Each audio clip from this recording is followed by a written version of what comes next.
Alors bonjour à tous, aujourd'hui nous allons faire la connaissance de Oriane qui est une professionnelle engagée comme on les aime. Et comme j'envisage de vous proposer un nouveau format de publication sous forme d'interview, je trouvais sympa de pouvoir commencer par un petit peu de nettoyage. Donc Oriane, est-ce que tu peux te présenter et nous dire ce que tu fais? Bonjour, je m'appelle Oriane, j'ai 24 ans, j'habite au Pays Basque. J'ai créé Biocenet fin 2020, donc une entreprise de ménage dans le zéro déchet et le bio. Ce que j'aime bien dans la vie, c'est tout ce qui est la nature, hein, ça a un lien. J'aime beaucoup le sport, la musique, la danse, donc voilà, je m'éclate bien. Ok, très bien. Et comment t'es venue l'idée de créer cette entreprise justement? Alors, ça m'est venu en travaillant dans une entreprise de ménage lambda, où j'ai vu toutes ces tonnes de déchets. Au bout de 2 mois d'entreprise, je me suis dit, wow, il y a quelque chose à faire. Et bon, quelqu'un va y penser avant moi. Puis je me suis rendu compte au bout de 2 ans que non, pas forcément. Donc je me suis dit, ok, il y a des choses à faire. Ça existe déjà, mais pas dans ce que moi je voyais. Donc c'est là que je me suis lancée à fond la caisse, quoi. D'accord. Et du coup toi tu le voyais comment? Moi je le voyais plutôt dans des sacs poubelles biodégradables, dans des soit réutilisables, je ne savais pas trop encore. Plus des produits d'entretien, on va dire, qui vont respecter aussi la santé de l'humain, de celui qui l'utilise, de celui qui vit dans l'environnement.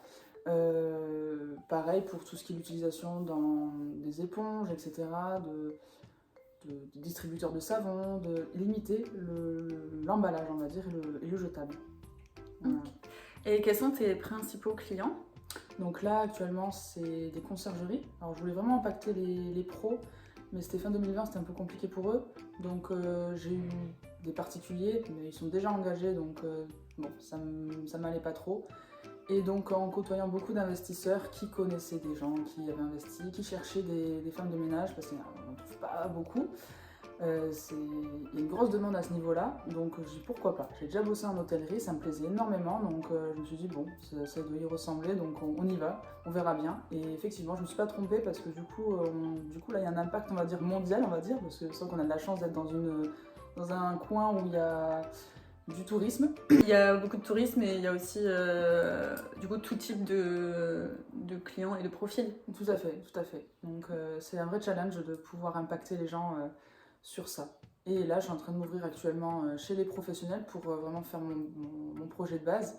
Et donc par rapport à même les déchets, je leur propose de leur jeter les déchets recyclables. Ils font déjà le tri, franchement il y en a beaucoup qui font le tri déjà, donc je leur propose d'aller jeter dans les containers. Et de aussi continuer à proposer mes services avec du vinaigre, enfin mes produits quoi. Ok, et est-ce que tu peux nous dire comment ça se passe sur le terrain, par exemple des appartes sur lesquels tu es arrivé et ce que tu as pu changer? Alors c'est vrai que j'ai vraiment fait évoluer tout ça parce que bon, on utilise beaucoup d'éponges classiques, donc c'était à changer à chaque fois.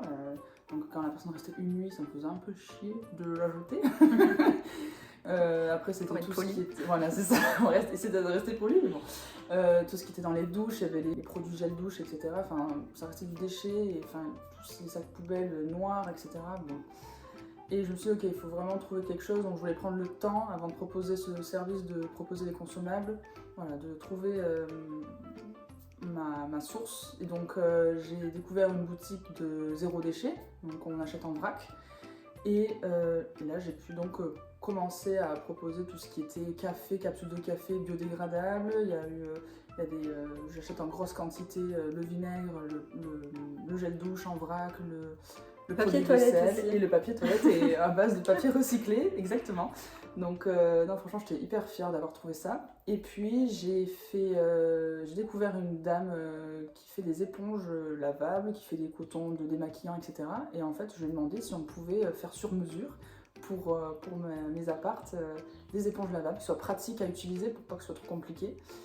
Et donc elle me l'a fait, donc j'étais super contente, et je pense qu'en termes de déchets, j'ai dû vraiment limiter la pollution à ce niveau-là, quoi. Avec les éponges, j'ai dû vraiment, même économiquement aussi, financière, et au niveau de la pollution, ouais. Et en quoi c'est important pour toi d'avoir cet impact-là et le côté éco-responsable de ton activité?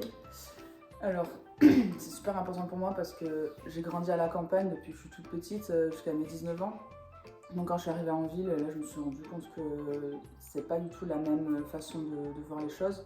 J'adore la randonnée, j'adore la nature, c'est vraiment ma source principale. Donc quand on voit à la télé tous les déchets qu'on peut trouver dans l'océan, les pauvres animaux sauvages qui sont confrontés à nos déchets, ça me touche énormément. Donc j'ai vraiment envie de limiter tout ça pour essayer d'avoir une planète un peu plus propre. Bon, il y a du boulot, je suis toute seule pour l'instant, mais on va y arriver. Non, t'es pas toute seule, t'inquiète. Enfin, dans le nettoyage pour l'instant.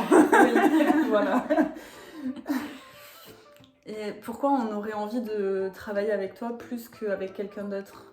Mais déjà, il y a le côté donc du coup zéro déchet, bio. J'ai toujours trouvé des solutions éco-responsables et vraiment respect de soi, de l'humain et de la nature. Donc, et puis par rapport à ce que mes clients peuvent faire comme retour, je suis réactive, je suis présente, je ne laisse pas tomber. Et j'ai une certaine qualité de travail aussi, j'ai très peu de retours négatifs, donc ça aussi ça fait plaisir. Au début j'ai beaucoup appris, on m'a fait quelques retours, mais maintenant voilà, j'ai compris les leçons et je fais très attention aux petits détails. T'as appris de Voilà, tes erreurs. c'est ça, exactement, exactement. C'est bien. Et est-ce que tu aurais un conseil à nous partager pour faire du nettoyage naturel facilement à la maison? Yes, ben, du vinaigre blanc, coupé avec de l'eau dans un petit flacon, mélange avec de l'eau, quelques gouttes d'huile essentielle que vous voulez, et franchement c'est magique. On peut tout faire avec. Les vitres, la salle de bain, du miroir jusqu'à la douche et la cuisine, même les meubles et tout. Faire attention pour certains matériaux, je vais y arriver. Ça, c'est la base, même pour le sol, détartrer les bouilloires. Ouais, c'est vraiment c'est génial. D'accord, donc Voilà. le vinaigre à avoir absolument dans sa C'est ça. cuisine et sa salle de bain. C'est ça.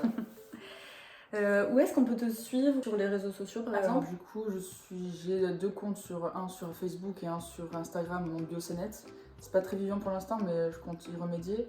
Et là, je viens d'ouvrir un compte sur LinkedIn, comme vous voulez.